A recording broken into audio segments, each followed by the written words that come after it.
Kinetic theory of gases. इसमें हमें speed वगैरह है ना, गति वगैरह की बात करनी है, 3 तरह की जो गतियाँ होती है ना, और साथ ही साथ हमें है ना मैक्सवेल के वितरण के नियम को भी समझना है। केटीजी जिसे हम बोलते हैं है ना, अंग्रेजी में तो इसका नाम है kinetic theory of gases, KTG, और हिंदी में आप इसे बोल सकते हो गैसों का गतिज सिद्धांत। ठीक है, क्या बोलता है बेटा, इसके कुछ मेन पोस्टुलेट्स हैं। मेन क्या है, अवधारणा है। तो क्या क्या है वो अवधारणा है, वो पॉइंट वाइज बस आपको नोट करना है। थ्योरेटिकल चीज़ें हैं जो आपको पता होना चाहिए। तो पहली बेटा कि गैस खूब सारे कणों से बनी हुई होती है। गैस खूब सारे कणों से, सूक्ष्म कणों से मिलकर बनी होती है, जो आपस में है ना, जिनका आकार तथा द्रव्यमान, साइज, शेप और मास क्या होता है, समान होता है। ठीक है, बस सुनना ही है ये, तो आप लिखना चाहें तो लिख भी सकते हैं, ये सब वैसे एनसीईआरटी बुक में लिखा हुआ होता है। दूसरा बेटा, गैस के अणुओं का आयतन, गैस के अणुओं का आयतन, सेकंड पोस्टुलेट है ना, गैस के अणुओं का आयतन पात्र के आयतन की तुलना में नगण्य होता है। गैस के अणुओं का आयतन पात्र के आयतन की तुलना में नगण्य होता है ना। तीसरा कि गैस के अणु विराम अवस्था में नहीं होते हैं, परंतु लगातार है ना सरल रेखा में यादृच्छिक गति करते रहते हैं।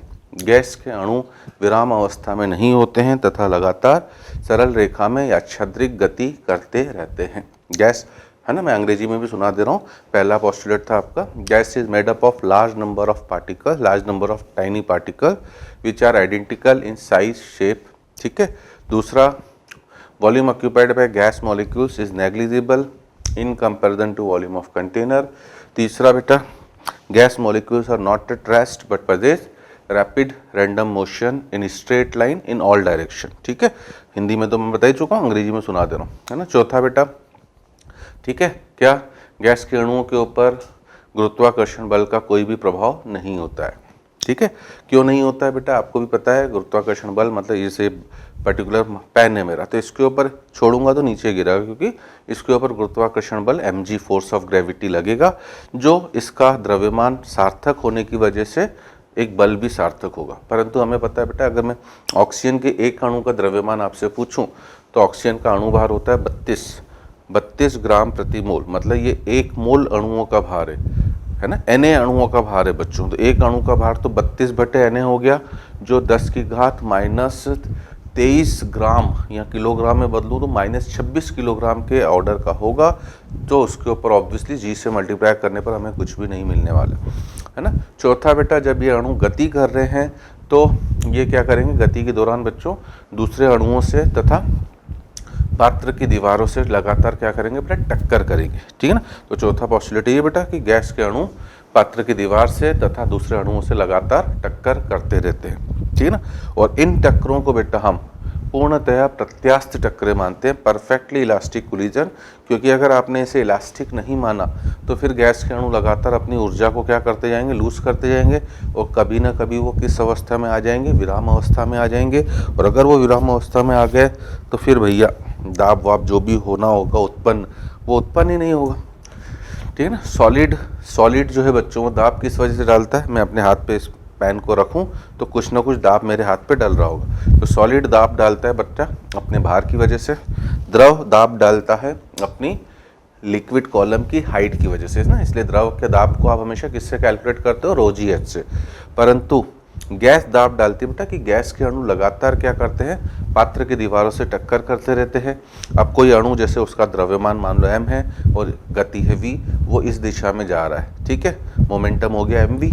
अब वो पात्र की दीवार है ना, गैस के अणुओं की गतिज ऊर्जा काफ़ी ज़्यादा होती है बच्चों, परंतु इतनी ज़्यादा नहीं होती कि दीवार में छेद करके निकल जाए बाहर, उसे टकरा के वापस आना पड़ेगा। मतलब मोमेंटम, संवेग में क्या हुआ, परिवर्तन हुआ, और संवेग में परिवर्तन की दर को ही हम इम्पल्स या फोर्स बुलाते हैं। और उस फोर्स को बेटा अगर मैं दीवार के क्षेत्रफल से, पात्र के दीवार के क्षेत्रफल से भाग दे दूं तो मुझे दाब मिल जाएगा, है ना।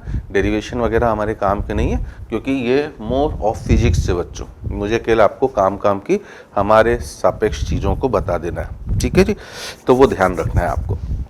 ठीक है, तो अगला पोस्टुलेट यही था बेटा कि ये टक्करें पूर्णतः है ना प्रत्यास्थ होती है। ठीक है, इसका भी मीनिंग आपको समझ में आ गया। नेक्स्ट पोस्टुलेट है बेटा कि गैस के अणुओं के मध्य किसी भी तरह का अंतर आणविक आकर्षण बल नहीं होता है ना। नेक्स्ट पॉस्टुलेट है, गैस के अणुओं के मध्य किसी भी तरह का अंतर आणविक आकर्षण बल नहीं होता है।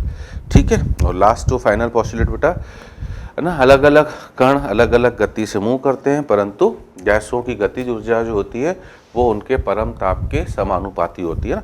हम यहाँ पर बेटा थर्मोडायनेमिक्स में जब हम डिग्री ऑफ फ्रीडम की बात करते हैं, है ना, ठीक है, तो वहाँ पर आप ट्रांसलेशनल, रोटेशनल, वाइब्रेशनल, ठीक है ना, घूर्णन की, कंपन की और ट्रांसलेशनल मतलब गति, 3 तरह की डिग्री ऑफ फ्रीडम की बात करते हो। यहाँ पर हम केवल ट्रांसलेशनल काइनेटिक एनर्जी की बात करते हैं, है ना। यहाँ पर हम केवल और केवल ट्रांसलेशनल काइनेटिक एनर्जी की बात करते हैं, तो वो किसी भी गैस के लिए बच्चों केवल और केवल किसके समानुपाती होती है, परम ताप की। ठीक है ना, तो ये इतने सारे पोस्टुलेट्स हमें काइनेटिक थ्योरी ऑफ गैसेस के पता होने चाहिए, और इनमें से बेटा सबसे महत्वपूर्ण है, क्योंकि अभी तक हम जो भी बातें कर रहे हैं वो आइडियल गैस, आदर्श गैस के लिए कर रहे हैं, परंतु हमें पता है बेटा कि वास्तविक जीवन में कोई भी गैस आदर्श है ही नहीं, सभी रियल गैसेस है, वास्तविक गैसेस है। ठीक है ना, तो 2 पोस्टुलेट इनमें से, बाकी सब पोस्टुलेट तो वास्तविक गैस के लिए भी लागू है, परंतु 2 पोस्टुलेट फेल हो जाते हैं। कौन कौन से 2? पहला कि वास्तविक गैस के अणुओं का आयतन, मतलब पोस्टुलेट नंबर 2, वास्तविक गैस के अणुओं का आयतन पात्र के आयतन की तुलना में नगण्य नहीं होता है। और दूसरा बच्चों कि वास्तविक गैस के अणुओं में अंतर आकर्षण बल होते हैं, किसी न किसी तरह के मॉलिक्यूल्स में कुछ ना कुछ अट्रैक्शन जरूर होगा, तो इनको हम रियल गैसेस में ही समझेंगे। ठीक है, तो ये काइनेटिक थ्योरी ऑफ गैसेस के पोस्टुलेट्स थ्योरेटिकली हमें पता होना चाहिए, क्योंकि इसके ऊपर क्वेश्चन केवल ट्रू फॉल्स के रूप में आपसे आ सकता है। ठीक है जी, चलिए अब बात करते हैं बेटा काइनेटिक गैस इक्वेशन, है ना, गतिक गैस समीकरण, kinetic gas equation. Again we will not go into the derivation, गतिक गैस समीकरण। ठीक है ना, और यह समीकरण क्या करता है बच्चों, यह समीकरण क्या है, it is PV equals to 1/3 mn u RMS का whole square, PV equals to 1/3 mn u RMS का होल स्क्वायर, जहाँ पे P क्या है आपका दाब है, V क्या है बच्चों आपका आयतन, स्मॉल m, अगर स्मॉल m की बात करता हूँ एक अणु का भार, है ना, एक अणु का ध्यान देना, कैपिटल M अणुओं की संख्या है, ठीक है, और URMS क्या है आपका वर्ग माध्य मूल वेग, रूट मीन स्क्वायर स्पीड, है ना, वर्ग मूल, है ना, जो है आपका वर्ग माध्य मूल वेग, रूट मीन स्क्वायर स्पीड। तो ये फॉर्मूला भी हमारे लिए काफ़ी ज़्यादा इम्पॉर्टेंट है, ये ध्यान रखना है ना। इसके ऊपर क्वेश्चन भी आ सकते हैं बच्चों, और ये जरूर ध्यान रखना कि अगर क्वेश्चन आता है, अब चूंकि स्पीड आ चुकी है बच्चों, है ना, स्पीड आ चुकी है, तो आपको हर क्वेश्चन आपका किस यूनिट में करना है बच्चों, MKS यूनिट में, ये जरूर ध्यान रखना, नहीं तो फिर आपके क्वेश्चन सब गलत हो जाएंगे। ठीक है, चलो अब है बच्चों हमारा kinetic energy of gas sample.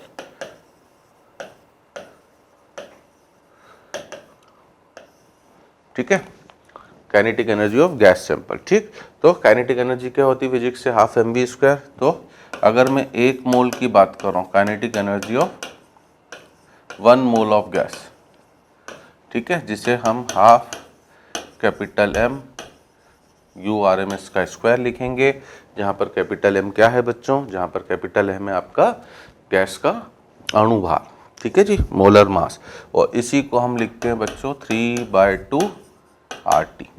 अति अति अति महत्वपूर्ण सूत्र है, सिंपल सा सूत्र है, परंतु आपको ध्यान रखना जरूरी है।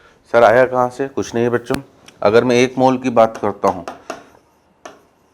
अगर मैं कितने की बात करूँ बेटा 1 मोल, तो 1 मोल के लिए n किसके बराबर होगा, जो ऊपर वाले सूत्र में अणुओं की संख्या थी n, ये किसके बराबर होगा Na, है ना। अब देखो डेरिवेशन तो खूब सारे हैं बच्चों, तो अननेसेसरली मैं आपके समय को खोटी नहीं करना चाहता हूँ, बस एक आइडिया दे देता हूँ, क्योंकि हर चीज़ का डेरिवेशन करना संभव नहीं है ना, और जरूरत ही नहीं, अननेसेसरली पोथे बना के मालूम पड़े हम मेन चीज़ को ही नहीं याद रख पा रहे हैं, फिर डेरिवेशन में उलझ गए, तो उनका एज सच कोई लॉजिक नहीं। तो n किसके बराबर हो गया बच्चों, Na के, ठीक है, तो m इंटू n ये किसका बराबर हो गया, mNa। अब m क्या है बेटा, एक अणु का भार, एक अणु का भार कैसे निकालते हैं, है ना, उसके अणु भार को Na से भाग दे दो, ठीक है, इंटू Na, तो आप देख सकते हो Na कैंसल, मतलब कैपिटल M हो गया, और 1 मोल के लिए बच्चों में पीवी को क्या लिख सकता हूँ, आरटी भी लिख सकता हूँ। ये सब बातें अभी तक हम आदर्श गैस की ही कर रहे हैं, ठीक है ना। तो 1 मोल के लिए हमने पीवी को भी आरटी लिखा और ऊपर वाले समीकरण में अब रख दूँ काइनेटिक गैस इक्वेशन में, तो आरटी इक्वल्स टू क्या हो जाएगा, 1/3 है ना capital M U R M S का होल स्क्वायर। इस एम एन की जगह मैंने कैपिटल एम लिख दिया और पीवी की जगह क्या लिख दिया बच्चों, आरटी, ठीक है। अब मैंने क्या करा बच्चों, इसको 2 से मल्टीप्लाई भी कर दिया, 2 से डिवाइड भी कर दिया, तो ये हाफ एम यू स्क्वायर क्या था, यही तो काइनेटिक एनर्जी पर मोल था, ठीक है। तो आप देख लो यहाँ से आपका जो आ गया काइनेटिक एनर्जी पर मोल ऑफ गैस किसके बराबर हो गया, 3/2 आरटी, है ना। तो अब हमें तो केवल बच्चों फाइनली बस सूत्र याद रखना है कि गैस के 1 मोल की जो काइनेटिक एनर्जी होती है वो 3/2 किसके बराबर होती है, आरटी के, है ना। गैस के 1 मोल की जो काइनेटिक एनर्जी होती है वो 3/2 आरटी के 1 मोल की। तो अगर n मोल की मैं आपसे पूछूं ना, kinetic energy of n mole of gas, तो वो हो जाएगी n इंटू 3/2 आरटी, ठीक है। 1 मोल के लिए 3/2 आरटी और n मोल के लिए n इंटू 3/2 आरटी, ठीक है जी बच्चों, ठीक है। अब यहीं पर बेटे आगे बढ़ें।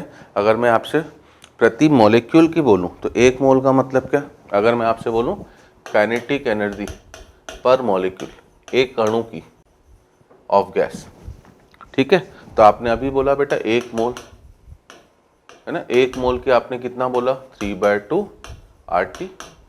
कोई तकलीफ तो ना बेटा, छोटी छोटी चीज़ें बस उनको फॉलो करते चलो। तो 1 मोल का मतलब कितने मॉलिक्यूल्स होते हैं, Na, तो Na मॉलिक्यूल्स की है 3/2 आरटी। तो अगर मैं 1 मॉलिक्यूल की निकालना चाहूँगा तो क्या करूँगा, 3/2 आरटी को किससे भाग दे दूँ बेटा, Na से, है ना। R भी एक नियतांक है और Na भी एक नियतांक है, तो हम इस नियतांक को, है ना, एक नया नाम देते हैं, it is a man having bolts, ठीक है, ऐसे ध्यान रखना, it is a man having क्या, बोल्ट, एक ऐसा मैन, ऐसा आदमी जिसके पास बोल्ट्स है, ठीक है, और इसलिए इसका नाम होता है बेटा 3, इसका फॉर्मूला बन जाता है 3/2 kT। तो प्रति मॉलिक्यूल की अगर आपसे काइनेटिक एनर्जी पूछ रहा है तो इट इज़ 3/2 kT, जहाँ पर K एक नियतांक है, जहाँ पर K एक नियतांक है जिसे हम बुलाते हैं कौन सा नियतांक, Boltzmann constant, a man having bolts, ठीक है जी। तो K एक नियतांक है जिसे आप बुलाते हो बोल्ट्जमैन नियतांक, ठीक है। और इसका मान की बात करें बच्चों तो K जो है छोटा ही K लिखा जाता है, इट इज़ R/Na। बार बार मैं आपसे कह रहा हूँ बेटा, अब हम स्पीड पर आ चुके हैं तो अब हमें MKS यूनिट से डील करना है, इसलिए R का मान आपको जूल वाला 8.31 रखना है और नीचे Na मतलब 6 × 10⁻23। तो जब आप 8.31 को 10⁻23 तो नीचे से ऊपर पहुँच के 10⁻−23 हो गया, और 8.31 को जब आपने 6 से भाग दिया तो ये लगभग 1.38, ठीक है ना। और इकाई क्या बोलोगे बेटा, नहीं इकाई भी आप खुद बोल सकते हो बेटा। देखो ये एनर्जी है, काइनेटिक एनर्जी की यूनिट क्या होती है, जूल, तो ये तापमान आ रहा है मतलब ये जूल पर किस में हो गया बच्चों, केल्विन, ठीक है ना। तो ये आपको अलग से ध्यान रखना जरूरी। तो अब अगर हमारे क्वेश्चन आते हैं बच्चों तो डायरेक्ट फार्मूला बेस्ड क्वेश्चन आएंगे, ठीक है ना, ठीक है, डायरेक्ट फार्मूला बेस्ड क्वेश्चन आएंगे। लाइक अगर मैं आपसे बोल रहा हूँ छोटा सा क्वेश्चन कि मुझे ऑक्सीजन गैस के 1 मोल की गतिज ऊर्जा 300 केल्विन पर बताओ, ठीक है ना। तो आपको कुछ नहीं करना बेटा, 3/2 R को 25/3 रखो, है ना। जूल वाली वैल्यू होती तो है 8.314 है, बट आप उसे 25/3 रखो और इंटू 300 कर दो, तो आपका 3 से ये हो गया बच्चों 100 से ये हो गया 50, ठीक है ना। 25 दिया 75 और 75 को 5 से गुणा करोगे 3750 जूल, ठीक है। आपका उत्तर हो जाएगा क्या बच्चों, 3750 जूल, ये पर मोल की थी, है ना। अब और क्वेश्चन कैसे आ सकते हैं बच्चों, हाँ और क्वेश्चन आ सकते हैं कैसे, वो आपसे बोलेगा, क्या बोलेगा कि अगर ऑक्सीजन की जगह चलो बोल रहा हाइड्रोजन, अगर 327 डिग्री सेल्सियस पर हाइड्रोजन के 1 मोल की गतिज ऊर्जा x है ना, 1 मोल की गतिज ऊर्जा x है, तो किस तापमान पर उसकी गतिज ऊर्जा 2x होगी, है ना। ऐसे छोटे छोटे क्वेश्चन आ सकते हैं। किस तापमान पर उसकी गतिज ऊर्जा 2x हो जाएगी, ठीक है ना। तो आप चाहो तो बेटा आप समीकरण बना के कर सकते हो, और चाहो तो अपना थोड़ा सा दिमाग लगा दो कि आपने काइनेटिक एनर्जी को डबल करा है ना, x से कितना कर दिया आपने 2x, और काइनेटिक एनर्जी अभी हमने बोला डायरेक्टली प्रोपोर्शनल टू किसके होता है, टेम्परेचर, केटीजी के पोस्टुलेट में हमने लिखा भी। तो अगर ये टेम्परेचर के डायरेक्टली प्रोपोर्शनल है, ठीक है जी, तो बट बी केयरफुल बेटा, जब मैं कैपिटल टी लिख रहा हूँ तो परम ताप है ना, परम ताप का मतलब किस स्केल में, केल्विन, तो उसे आप केल्विन में जरूर बदलना। ये है 300 केल्विन, ठीक है। तो 300 केल्विन पर x से 2x करी है हमने, मतलब गतिज ऊर्जा हमने डबल करी है, तो इसका मतलब तापमान को भी डबल करना पड़ेगा। तो हमारा उत्तर हो जाएगा 600 केल्विन, हमारा उत्तर हो जाएगा 600 केल्विन। और इसी को हम लिखते हैं बच्चों क्या, 327 डिग्री सेल्सियस है ना, इसी को हम लिखते हैं क्या, 327 डिग्री सेल्सियस, ठीक है। तो इस तरह के छोटे छोटे क्वेश्चन आपको मिलेंगे बच्चों, जिनको आपको कंफर्टेबली सॉल्व कर लेना, ठीक है। तो ये सब तो आप फिजिक्स में भी खूब पढ़ते हो बेटा, इनफैक्ट शायद केमिस्ट्री से ज़्यादा ये सब फिजिक्स में पूछा जाता है, ठीक है। अब जो हम पढ़ने जा रहे हैं वो थोड़ा सा केमिस्ट्री के पॉइंट ऑफ व्यू से इम्पोर्टेंट भी है, मैक्सवेल के वितरण का नियम, मैक्सवेल के वितरण का नियम, ठीक है, Maxwell's distribution of speed, Maxwell's distribution of speed, Maxwell के वितरण का नियम, है ना। अब क्या हो रहा है बेटा, एक पात्र में अणु घूम रहे हैं, अब अणु घूम रहे हैं तो लगातार वो आपस में क्या करें बेटा, टकरा भी रहे, है ना। ये टक्करें भी पूर्णतः प्रत्यास्थ है, ठीक है, परफेक्टली इलास्टिक है, परंतु इन टक्करों में क्या होगा बेटा, एक अणु अपनी ऊर्जा को लूज करेगा तो दूसरा ऊर्जा को ग्रहण भी करेगा, मतलब जिसकी ऊर्जा कम हो रही है बेटा उसकी स्पीड भी कम होगी, ठीक है ना, और जो ऊर्जा को ग्रहण कर रहा है बेटा, है ना, क्योंकि परफेक्टली इलास्टिक कोलिजन का मतलब है कि ऊर्जा संरक्षित रहे। अब अगर एक की 20 है दूसरे की 30 है तो बाद में भी वो 50 ही रहेगी, 20 और 30, बट हो सकता है किसी की बेटा 30 वाले की 40 हो जाए, 20 वाले की 10 हो जाए। जिसकी ऊर्जा बढ़ेगी उसकी गति भी बढ़ेगी, जिसकी कम होगी उसकी गति भी कम होगी। मैक्सवेल ने बेटा अपना ना प्रायिकता के सिद्धांत को लगा, प्रोबेबिलिटी के लॉस को लगाकर, आप सोचो कितना जीनियस साइंटिस्ट होगा कि भैया गैस के जो अणु अंदर घूम रहे हैं बेटा उनको ये स्टडी कर रहा है, जो हमें नज़र भी नहीं आ रहे उनको इसने स्टडी करा, और खूब सारे इसने एक्सपेरिमेंट करे, और फाइनली अपना इसने एक नियम दिया, है ना, जिसे मैक्सवेल का वितरण का नियम या मैक्सवेल डिस्ट्रीब्यूशन ऑफ स्पीड बोलते हैं बच्चों। उसमें सबसे पहले बेटा उसने एक समीकरण दिया, जो आप नहीं भी याद रखेंगे तो कोई दिक्कत नहीं, बट मेरा काम है बता दूँ, dn = 4 पाई इंटू n, है ना, m अपॉन 2 पाई RT की पावर 3/2 e की power minus mu² 2 RT into u² into D. Might भी हो सकता है देखने में ही आपको डर लग गया हो, परंतु कोई डरने की बात नहीं, क्योंकि हमें याद रखने की ऐसा कोई ज़रूरत नहीं है बच्चों, परंतु हाँ पता होना जरूरी है, ठीक है। dn = 4 पाई n e की power minus mu² 2 RT into u² into D. अब इसमें हर एक टर्म का क्या मतलब बेटा, 4 हुआ, पाई हुआ, ये तो नियतांक है, 2 पाई, ये सब। r आपको पता ही है बच्चों क्या है, गैस कांस्टेंट, r हमें पता ही है क्या बच्चों, गैस कांस्टेंट। t क्या है बच्चों, टेम्परेचर, है ना। u क्या है, स्पीड, ये भी पता है। du क्या है बेटा, चेंज इन स्पीड, है ना। आई होप हिंदी में इतना तो आप खुद ही लिख लोगे, स्पीड में परिवर्तन, ठीक है। m क्या है बेटा, उसका अणुभार, m है मोलर मास, किसका, गैस का भी, है ना, मेरा मत समझ लेना आप, मेरा तो खूब ज़्यादा है बच्चों, ठीक है। तो गैस का अणुभार। रही बात क्या बेटा, अब क्या बच रहा है, dn, है ना। dn क्या है बेटा, ये अणुओं की संख्या ही है ना, नंबर ऑफ मॉलिक्यूल्स, है ना। किन अणुओं की संख्या है, नंबर ऑफ मॉलिक्यूल्स हैविंग, उन अणुओं की संख्या जिनकी गति, जिनकी speed u and u plus du के बीच हो, ठीक ना। तो उन अणुओं की संख्या है, आपको हिंदी में लिखना है बेटा, उन अणुओं की संख्या जिनकी गति u से u प्लस du के बीच में हो, है ना, जिनकी गति u से क्या हो बच्चों, u प्लस du के बीच में हो, ठीक है। हम स्पीड में तो परिवर्तन कर रहे हैं। मान लो प्रारंभिक गति u है बेटा, अगली है u प्लस डी यू, तो थोड़ी सी हमने गति बढ़ाई, u से u प्लस डी यू करी, तो उसमें कितने अणु आ जा रहे हैं उसको हम dn बोलते हैं। ठीक है। अब हमारे लिए यहाँ पर इम्पोर्टेंट जो है बच्चों वो है dn by n। dn by n, जैसे हम मोल भिन्न निकालते हैं बेटा, तो मोल भिन्न क्या होती है? मोल भिन्न होती है, ठीक ना, ऊपर पदार्थ के मोलों की संख्या, नीचे कुल मोलों की संख्या। तो ये अणुओं की संख्या है और नीचे कुल अणुओं की संख्या। तो अभी जिसे आप नंबर ऑफ मॉलिक्यूल्स बोल रहे थे बेटा, अब आप उसे बोलोगे fraction of molecules.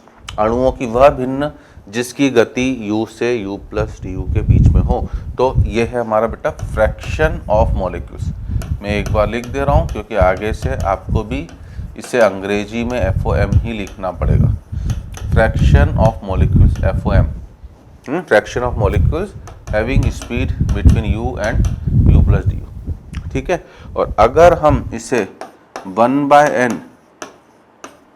dn by D you लिख दें, मतलब पहले तो मैंने n से भाग दिया, अब मैंने इसे du से भी भाग दिया बच्चों, है ना, तो ये हो जाएगा 1/n dn by D you, है ना, ये हो गया क्या आपका 1/n dn by D you. ठीक है। ठीक है जी। अब ये क्या हो गया बेटा, ये भी वही चीज़ है, फ्रैक्शन ऑफ मॉलिक्यूल। देखो अगर मैंने यहाँ पर du को 1 ले लिया तो अपने आप ही dn बाई n ही हो गया ये, मतलब ये भी फ्रैक्शन ऑफ मॉलिक्यूल्स ही है जिनकी स्पीड u से u प्लस डी यू के बीच में है ना, having unit change in speed, है ना, उन अणुओं की संख्या जिनकी गति u से u प्लस डी यू के बीच में है, अगर हम स्पीड में परिवर्तन एक इकाई का करते हैं, having unit change in speed, D you को अगर मैंने 1 रख दिया। और इस चीज़ को बच्चों, इस चीज़ को हम मैक्सवेल्स डिस्ट्रीब्यूशन फंक्शन बुलाते हैं। मैक्सवेल्स डिस्ट्रीब्यूशन, मैक्सवेल के वितरण का फलन, डिस्ट्रीब्यूशन फंक्शन, शॉर्टकट में अब मैं इसे MDF लिखता हूँ। मैक्सवेल के डिस्ट्रीब्यूशन का फंक्शन, मैक्सवेल डिस्ट्रीब्यूशन का फलन। ठीक है जी। ठीक है। तो बढ़ो आगे बेटा। तो अब हमारे लिए थोड़ा सा इसके ग्राफ, मैक्सवेल ने बेचारा ने प्रायिकता के सिद्धांत लगा के एक एक को स्टडी करा बेटा, इनके ग्राफ भी बनाए थे। तो आइए हम अगले पेज में चलते हैं बेटा, ठीक है ना। आई होप नोट कर लिया होगा, नहीं तो आप पॉज कर लीजिए। तो अब क्या है बेटा, अगर मैं 1/n dn bye D you को लिखूं तो ये किसके बराबर हो जाएगा, it will be 4 m upon 2 RT की पावर 3/2, ठीक है, e की पावर माइनस mu²/2 RT, ठीक है, और इनटू क्या बच्चों, u²। ये है अब हमारा मैक्सवेल का वितरण का क्या फलन, मैक्सवेल डिस्ट्रीब्यूशन फंक्शन। अब आप इसमें देख सकते हो बच्चों कि ये पूरी चीज़ तो क्या है बच्चों, कांस्टेंट है ना। अगर मैं एक गैस और एक पर्टिकुलर निश्चित तापमान पे लूँ तो फर्स्ट फैक्टर तो हो गया मेरा कांस्टेंट, है ना। यहाँ पर चूंकि स्पीड बदल रही है, ठीक है, तो u वाले टर्म ये दोनों है वेरिएबल, ये टर्म भी वेरिएबल है और ये टर्म भी वेरिएबल है, ठीक है ना। ये कांस्टेंट है तो दिस इज कांस्टेंट, वेरिएबल को v लिख दे रहा हूँ, है ना। ठीक है। अब आपको पता हो बेटा, ये एक फलन मान लूँ तो ये u² मतलब किस तरह का फंक्शन हो गया बेटा, पैराबोलिक। ये किस तरह का फलन हो गया बेटा, पैराबोलिक। और ये है आपका किस तरह का, चर घातांकी, एक्सपोनेंशियल। ये किस तरह का फलन है, एक्सपोनेंशियल। अगर मैं y वर्सेस x का ग्राफ बनाऊं, है ना, और अगर पैराबोलिक हो, y इक्वल टू हमारा समीकरण है kx², तो y वर्सेस x का कर्व बनाओगे तो किस तरह का है बच्चों, पैराबोलिक। अब देखो वापस इतनी जरूरत है नहीं बेटा डेरिवेशन की, बट थोड़ा सा आपके कॉन्सेप्ट क्लियर करने के लिए, तो ये पैराबोलिक है, ठीक है। और अगर मैं y वर्सेस, है ना, हमारा समीकरण है y इक्वल टू e की पावर माइनस x², इसका ग्राफ बनाओ, ठीक है ना, चूंकि हमारे लिए नेगेटिव नहीं हो सकता है, तो इसका ग्राफ कैसे होगा बेटा, x इक्वल टू 0 पर 1, और उसके बाद वो लगातार क्या होता जाएगा, कम होता जाएगा। सही है कि नहीं, इस तरह से होगा, है ना। जब x नेगेटिव होगा तो y पॉजिटिव आएगा, तो इधर से हमने इतना बनाया। तो ये बेसिकली है ना, दो जब हम फलनों के गुणनफल का ग्राफ बनाते हैं, यदि दोनों फलन बेटा इंक्रीजिंग हो, ठीक है ना, बढ़ते हुए हो, तो नेट ग्राफ भी बढ़ते हुए आएगा। यदि दोनों फलन घटते हुए हैं तो नेट ग्राफ भी घटते हुए आएगा। एक बढ़ते हुए और एक बढ़ता हुआ हो और एक घटता हुआ हो, जैसे ये वाला फंक्शन डिक्रीजिंग है, ये वाला फंक्शन इंक्रीजिंग है ना। u बढ़ेगा तो u का स्क्वायर बढ़ेगा तो फलन का मान बढ़ाने की कोशिश करेगा, परंतु यहाँ पर u बढ़ेगा, u स्क्वायर बढ़ेगा, e की पावर ऋणात्मक होने की वजह से वो घटेगा। तो एक बढ़ाने की कोशिश करे, एक घटाने की। इसलिए जब मैक्सवेल ने इसको देखा बच्चों, मैं अगले पेज में आ रहा हूँ, तो फाइनली जो मैक्सवेल ने कर उसे मिला बेटा, है ना। शुरू में उसने देखा कि पैराबोलिक, उसने अलोंग वाई एक्सिस FOM, ये बेसिकली MDF ही है, ठीक है ना, MDF है, और एक्स एक्सिस पर उसने रखी बच्चों क्या, स्पीड। और जब उसने कर्व बनाया तो ये कर्व कुछ इस तरीके से उसे मिला, है ना। शुरू में डोमिनेटिंग पार्ट था कौन सा बच्चों, पैराबोलिक, है ना। बढ़ता गया बढ़ता गया बढ़ता गया, एक पर्टिकुलर पॉइंट ऐसा आया जब फ्रैक्शन ऑफ मॉलिक्यूल्स अपने किस वैल्यू पर आ गए बच्चों, मैक्सिमम, ठीक है ना। उसके बाद में आपका डोमिनेटिंग पार्ट हो गया कौन सा, एक्सपोनेंशियल। आपसे ये सब पूछेगा नहीं बच्चों, बस मैं थोड़ा सा आइडिया दे दूं क्योंकि ये चीज़ यहाँ पर इंपॉर्टेंट है, ठीक है जी। ठीक, तो यहाँ पर ये इस तरह से आया बच्चों। इसे हम बेल शेप्ड कर्व बोलते हैं बेटा, ना। बेल शेप्ड मतलब घंटी की शेप का। तो ये घंटी की शेप है ना, मंदिर में घंटियां लगी होती है ना। और u, अब हमारा अभी जो हमने फंक्शन बनाया उसका मीनिंग क्या है, मान लीजिए ये स्पीड है बच्चों u और ये स्पीड है u प्लस डी यू। एक स्पीड है u, एक स्पीड है u प्लस डी यू। हमने थोड़ी सी स्पीड बढ़ा दी, तो ये वो फ्रैक्शन ऑफ मॉलिक्यूल्स है ना, ये वो फ्रैक्शन ऑफ मॉलिक्यूल्स है जिनकी स्पीड क्या हो गई बच्चों, है ना, u से u प्लस डी यू के बीच में है, यदि हम प्रति इकाई का परिवर्तन कर रहे हैं तो ये आपको पहले पॉइंट क्लियर होना चाहिए, ठीक है। और जितना देखो आगे स्पीड बढ़ती जाएगी उतना क्या होता जाएगा बेटा, ये फंक्शन जीरो की तरफ टेंड करता चले जाएगा, लाइक दिस, ठीक है ना। क्योंकि ये प्रोबेबिलिटी के नियम के अनुसार है बेटा, जो आप खुद भी सोच सकते हो। जैसे मैं आपसे बोलूँ एक सिक्का हम अगर उछालते हैं 100 बार, तो हेड और टेल आने की प्रायिकता कितनी होगी, 1/2। अगर हमने एक ही बार उछाला बेटा तो हो सकता है हेड, पहली बार में हेड आया तो 100%, टेल की हो गई 0। 2 बार उछाले हो सकता है वापस हेड आ जाए, जैसे आप क्रिकेट का मैच देखते ही हो बेटा। तो ऐसा नहीं होगा बेटा कि विराट कोहली 100 बार टॉस अगर उसने करा हो तो 100 बार हारा हो सकता हो 10 बार लगातार हारा हो, परंतु जीता भी होगा। तो प्रायिकता दोनों की बराबर आएगी, ठीक है ना।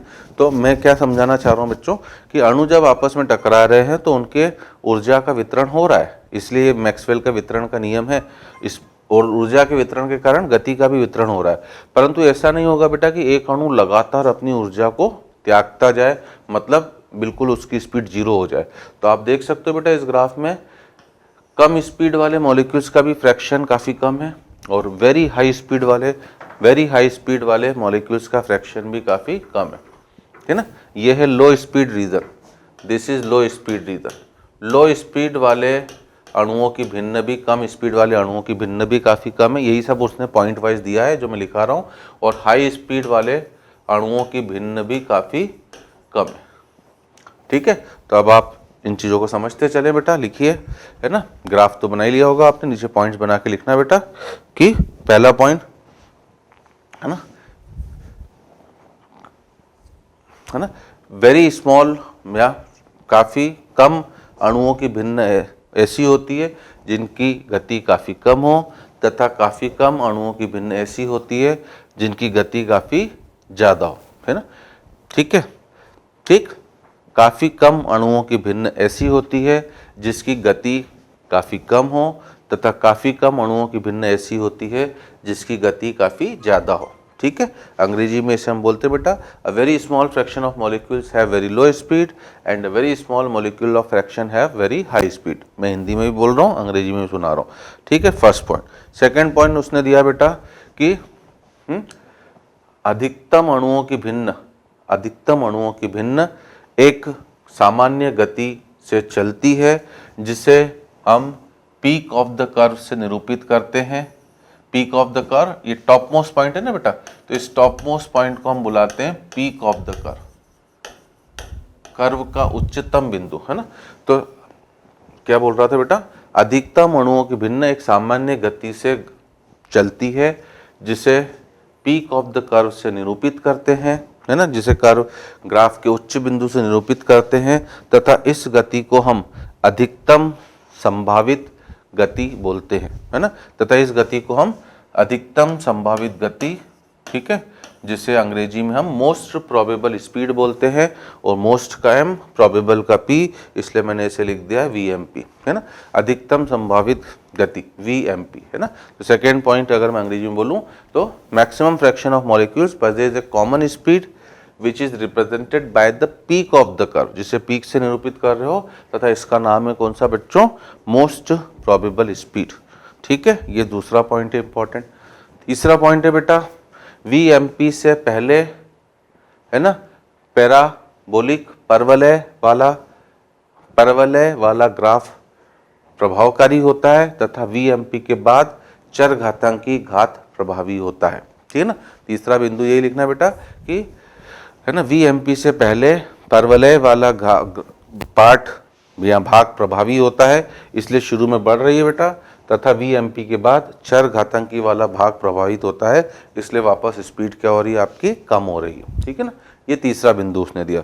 चौथा बिंदु बेटा कि ये सबसे महत्वपूर्ण है ना, 1/n dN/du तथा u, ये जो कर्व हमने बनाया है ना, इसका जो क्षेत्रफल है बेटा, है ना, ठीक है, ठीक है, इसका जो क्षेत्रफल है वो नियतांक है area under the curve of 1/n dN/du versus u, है ना, 1/n dN/du वर्सेस du के अंतर्गत आने वाला क्षेत्रफल नियतांक है, तथा ये यूनिटी होता है, मतलब इकाई होता है, तथा यह इकाई होता है ना। अब सर ये इकाई कैसे हो गया, कुछ नहीं बेटा, मैथमेटिक्स में आप एरिया कैसे निकालते हो याद करो, है ना, थोड़ा बहुत तो हमें ज़रूरत पड़ती है बेटा, फिजिक्स में भी और, है ना, केमिस्ट्री में भी।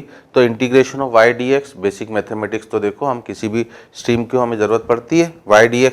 तो अब y में मैंने क्या लिखा है आपके सामने, 1/n dN/du, ठीक है, और x में मैंने आपके लिए क्या लिखा u, तो हमें तो dx चाहिए बच्चों, तो हमने du लिखा, du क्या हो गया बच्चों, कैंसिल, तो इसलिए 1/n को बाहर लिया, इंटीग्रेशन ऑफ क्या dn, और dn का इंटीग्रेशन n/n इस कितना 1, ठीक है। तो ये चारों अति महत्वपूर्ण बिंदु हैं, तो हमें मैक्सवेल के वितरण के नियम के ये पॉइंट्स पता होना जरूरी, ठीक है ना।